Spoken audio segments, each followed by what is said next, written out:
naturally I get ready because I know I gotta film things because my face is gonna be swollen for the next week. So I was like, I'm gonna hurry up and film a bunch of videos. I'm gonna throw on makeup at 10 o'clock at night because why not? And I go to sit down and film and my light bulbs just stopped. They just stopped working. So I'm trying with like basically a construction light thing going on here. We're gonna have to make it work, you know? Sometimes you gotta do the struggle. Hey guys, I'm Ellie and welcome back to my channel. I know that it is rather late in the month, but I'm going to be doing my April wrap-up for you guys today. Normally I like to have these up in the first week of the month, but it just didn't happen. April was a really not so great month for me, just emotionally and reading wise. I did end up reading a total of 8 things. However, 1 was an audiobook, 6 of them were graphic novels, and they're actually all middle grade graphic novels, and then 1 of them was a YA book. I wouldn't have done it. The only reason I finished it is because it was a buddy read. So yeah, it was not a good month reading wise. I just wasn't ever in the mood. And then this month has been the opposite. I've wanted to read, but I've just been so freaking busy. So yeah, that's the update there. I did end up reading a total of 1,108 pages, which again, most of them were graphic novels. So let's go ahead and get into my wrap up, and I'll tell you guys all about it as per usual. There's going to be timestamps down below, though I don't really know if you'll need them for this one.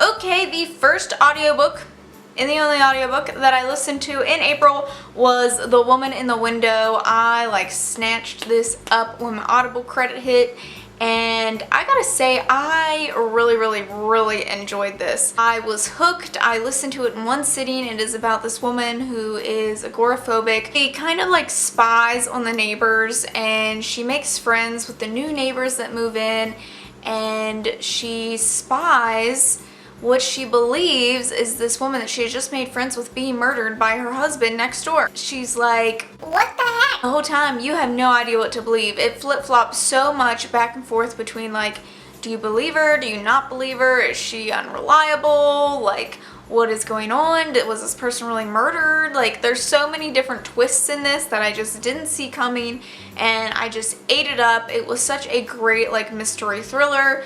The end of it was a little more action-packed than I'm used to, but I really enjoyed this. I thought it was a really good psychological thriller. I've seen mixed reviews on it, but honestly, listening to it, I just thought it was an incredibly enjoyable read.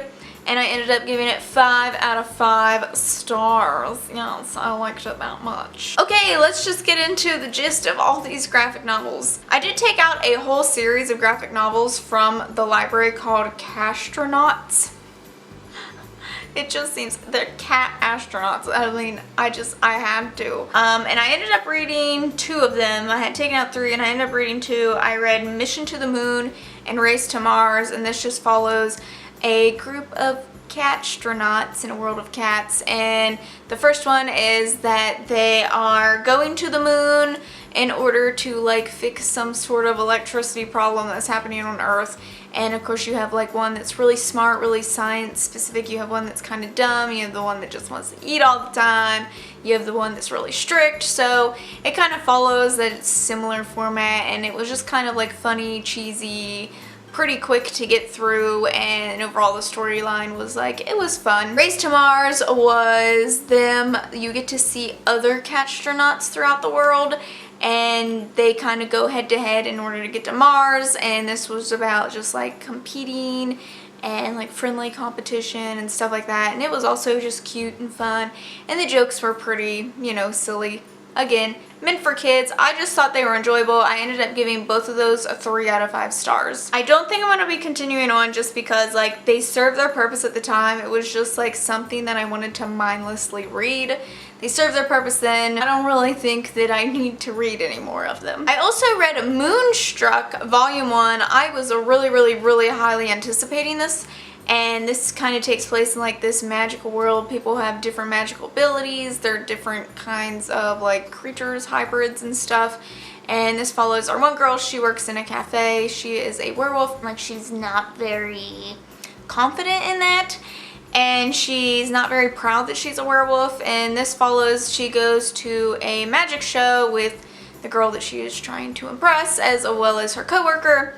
And the magic show goes very wrong, and they kind of like hunt down on this mystery mission to figure out what happened and find out the culprit to it. For some reason I wasn't expecting this to be like a mystery type of graphic novel, and while it was fun, I loved the art, I loved the world. Overall, the storyline kind of fell a little flat to me. Like, I just didn't really care.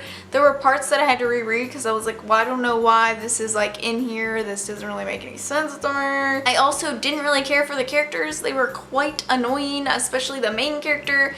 She just felt childish and just wanted to complain about things that just didn't really need to be complained about, and just was looking for reasons to like not be with this girl that she obviously wants to be with. And I just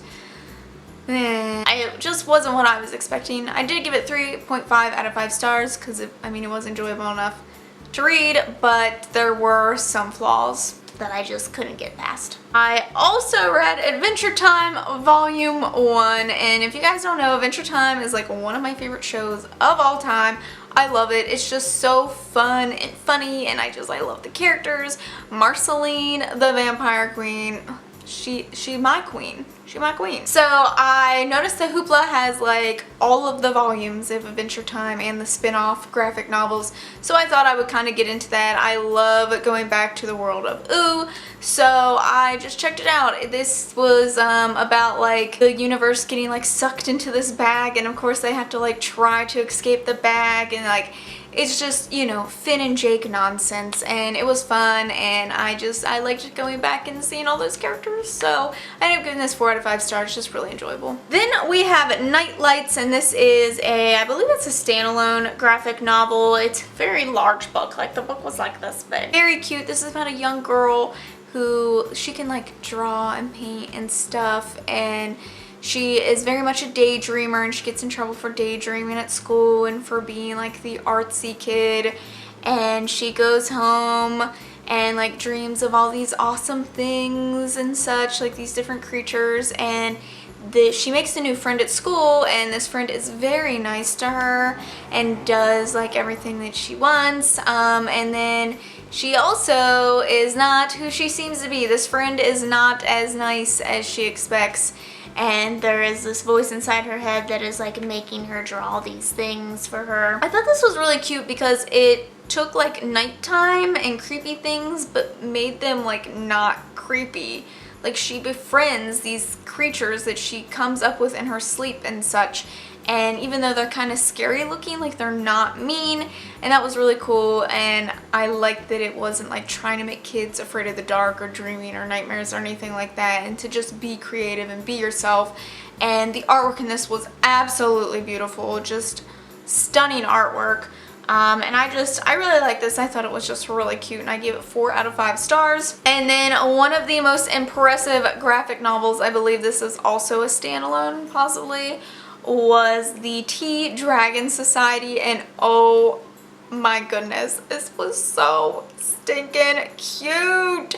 There is like a chart of the different tea dragons in the back, and I wanted them all. I wanted them all. This takes place in a fantasy world, and it follows this young girl who is a blacksmith. She's training to be a blacksmith, and one day she is out and about and comes across an injured tea dragon. She goes and finds the owner, and of course tea dragons are quite rare, and they're known, like, they stick with their owners for a very long time. And she goes and finds him, and he asks if she would like to come and like help him in the tea shop and helping to take care of the dragons. So she does that, and she meets a friend and gets to hear all their stories, and we get to hear about the tea dragons and their purpose and where they come from and all this other stuff. And it was just so stinking cute. Oh my god, I loved it. Romances that were going on. I believe there is like a girl-girl romance, a guy-guy romance. It's hard to tell because some of them are creatures. You know what I mean? Not to be weird, it's a kid's book, you know. But The artwork in this was phenomenal. The storyline was pretty great. I wish it was longer. And I gave it 5 out of 5 stars. And then the last thing that I have to tell you guys about was the one buddy read young adult book that I did, and that is People Like Us. I buddy read this with Molly Reads as well as Books and Lala, and we had so much fun reading. I'm so glad that I buddy read it with them, just because it was just so much more fun with them. I would not have enjoyed this book as much as I did if it hadn't been for buddy reading it with them. Actually made me use my voice on Boxer, which has never happened before, but I had a lot of fun doing it. And I ended up reading that book within 2 days, which I never would have done anyway else. So it was just lots of fun, and I would highly recommend, if you guys haven't buddy read something, you need to do it because it's an experience and it's fantastic and I love it. This takes place at a boarding school, and it happens one night. The girls are going to jump into the lake, and there is a body found in the lake. Not even 24 hours later, and our main character receives an email from the said dead girl, and it is instructions on things that she has to do unless she wants the whole world to know her secret. So she has to play this computer riddle thing and figure out what to do and go off and do these things if she doesn't want her secret revealed. So not only are you trying to figure out who killed this girl, you also have to figure out the secret that she is hiding, as well as who is actually the person behind these computer games. And there's just all these side mysteries going on and side relationships. This is definitely more like character relationship heavy. It is based on like who knows who interacts with who, how things are. It was a lot of fun to figure out like who did it. I will say that we felt it was pretty predictable. I know I kind of had like pinpointed it pretty early on. It was just a lot of things were very convenient to the storyline, so that kind of ruined that part of it for me. But it was still fun to see how like everything went down and how things were played out and such like that. And you still had to find out her secret at the end, which was the biggest plot twist of all, like in the whole book. So I thought this overall was a fun read. Like, it was definitely fun to buddy read it, but I'm not too sure that I would have liked it otherwise, just because it was predictable and like the main character isn't really likable, but you're still kind of rooting for her. And some of the characters are annoying, and I wish that we had gotten to see more of the different friendships that were happening. So I enjoyed it. I gave it a 3.5 out of 5 stars, but I'm not too sure if I would have done that if it hadn't been a buddy read. So those were the 8 things that I read back in April. It feels so long ago. Like, I'm probably gonna have to make my May wrap up next week. Let me know some of the things that you guys have read in the past month. Don't forget to subscribe to see future wrap ups from me. Thanks for watching, and I'll see you in the next one. Bye.